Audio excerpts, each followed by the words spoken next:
1971 সালের 25শে মার্চ তারিখের আগে থেকে বোঝা যাচ্ছিল যে ঢাকায় একটা থমথমে ভাব, একটা আলোচনা হচ্ছে বঙ্গবন্ধু শেখ মুজিবুর রহমানের সাথে ইয়াহিয়া খানের।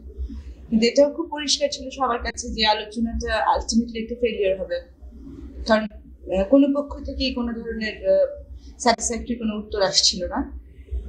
আমরা এটুকু বুঝছিলাম যে ঢাকায় পাঞ্জাবের সৈন্য, পাকিস্তানি সৈন্য অনেক আছে, এবং আমাদের কাছে কিছু খবর পেয়েছিলাম আমরা আগে যে এয়ারপোর্ট থেকে আমাদের কিছু বন্ধু বান্ধব জানিয়েছিল যে বাবার কিছু ফ্রেন্ডস জানিয়েছিল যে সাদা কাপড়ে প্রচুর সিভিলিয়ান ড্রেসে প্রচুর আর্মি পার্সোনাল আসছে এবং প্রচুর বিদেশিকে পাঠিয়ে দেওয়া হচ্ছে বাইরে।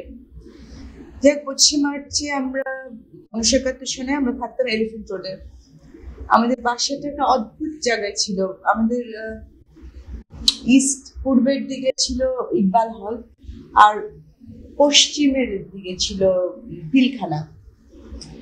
তো সেদিনই সন্ধ্যাবেলায় বাবার বাইরে গেল না, একবার বেরিয়েছিল, রাস্তায় চলে আসলো, বললো যে লোকজন নেই রাস্তায়। আমরা যথারীতি খাওয়া দাওয়া করে শুয়ে পড়েছি। তখন কটা হবে ঠিক বলতে পারবো না, আমি আমার বোন একটা ঘরে শুতাম। আমাদের কুকুর ছিল, কোনটা আগে শুনেছি বলতে পারবো না, কুকুরটা খুব জোরে কেঁদে উঠেছিল।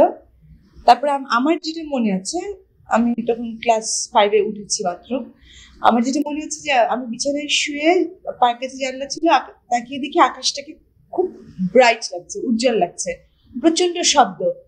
উজ্জ্বল কেন লাগছে, মানে ঘুম থেকে উঠলে একটা ভাব থাকে না যে উঠলাম, এটা দিন না রাত একটু, এবং কেউ বলে দেয়নি কোথা থেকে, মানে বলেও দিতে হয়নি কাউকে, ইমিডিয়েটলি বুঝেছি কি হয়েছে, যে আর্মি ক্র্যাকডাউন হচ্ছে।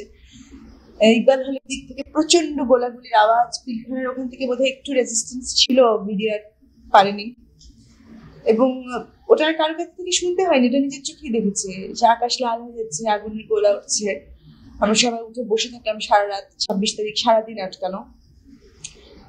এবং আমরা সবচেয়ে ভয় তো অবশ্যই পেয়েছি, ভয় পেয়েছি বলবো না, অবশ্যই ভয় পেয়েছি, ভয় যে পাইনি সেটা বলবো না, অবশ্যই ভয় পেয়েছি। এবং সবচেয়ে ভয় পেয়েছিলাম আমার বাবাকে নিয়ে, কারণ ওনারা বিক্ষুব্ধ শিল্পী সমাজ বলে একটা সংগঠন করেছিলেন, ট্রাকে করে ওনারা নাটক করে বেড়াতেন against the army, Pakistan army.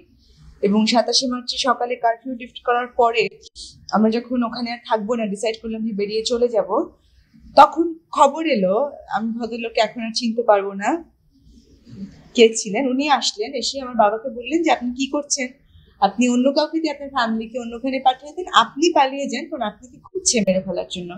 বুঝতেই পারেন তখন সে সময় হ্যাঁ সাহস পেয়েছি। তারপরে পরবর্তী পর্যায়ে যখন শুনেছি মুক্তিযোদ্ধারা তৈরি হচ্ছে, সংঘবদ্ধ হচ্ছে, যুদ্ধ হচ্ছে, এই